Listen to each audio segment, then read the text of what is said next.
ಚಾಮರಾಜನಗರದಲ್ಲಿ ಏನಾಗ್ತಾ ಇದೆ ಅಂತ ನೋಡಿದ್ರೆ ಕಾಂಗ್ರೆಸ್ ಒಂದಷ್ಟು ಲೆಕ್ಕಾಚಾರ ಹಾಕಿತ್ತು ಚಾಮರಾಜನಗರದಲ್ಲಿ. ಆ ಲೆಕ್ಕಾಚಾರ ಉಲ್ಟಾ ಆಯ್ತಾ? ಹಾಗಾದ್ರೆ ಸಂಸದ ಶ್ರೀನಿವಾಸ್ ಪ್ರಸಾದ್ಗೆ ಗಾಳ ಹಾಕಿದ್ದ ಕೈ ನಾಯಕರು ಚಾಮರಾಜನಗರದಲ್ಲಿ ಫೇಲ್ ಆಯ್ತಾ ಆಪರೇಷನ್ ಹಸ್ತ? ಸಂಸದ ಶ್ರೀನಿವಾಸ್ ಪ್ರಸಾದ್ ಸೆಳೆಯೋದಕ್ಕೆ ಕೈ ನಾಯಕರು ಯತ್ನವನ್ನ ನಡೆಸಿದ್ರು, ಆದ್ರೆ ಆಪರೇಷನ್ ಹಸ್ತ ಫೇಲ್ ಆಗಿದೆ. ಶ್ರೀನಿವಾಸ್ ಪ್ರಸಾದ್ ಬೆಂಬಲದ ನಿರೀಕ್ಷೆಯಲ್ಲಿದ್ದಂತಹ ಕಾಂಗ್ರೆಸ್ಗೆ ಇದು ಹಿನ್ನಡೆಯಾಗಿದೆ.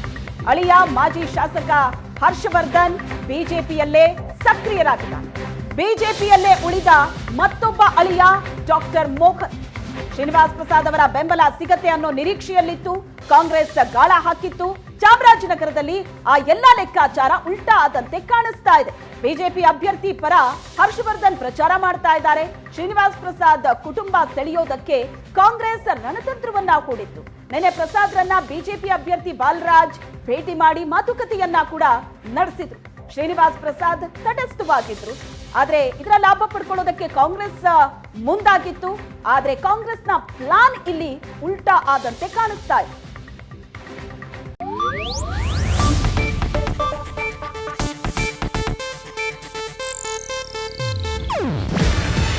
ಇದು ಏಷ್ಯಾನೆಟ್ ನ್ಯೂಸ್ ನೆಟ್ವರ್ಕ್ ಪ್ರಸ್ತುತಿ. ನೀವು ನೋಡ್ತಿದ್ದೀರಾ ಏಷ್ಯಾನೆಟ್ ಸುವರ್ಣ ನ್ಯೂಸ್.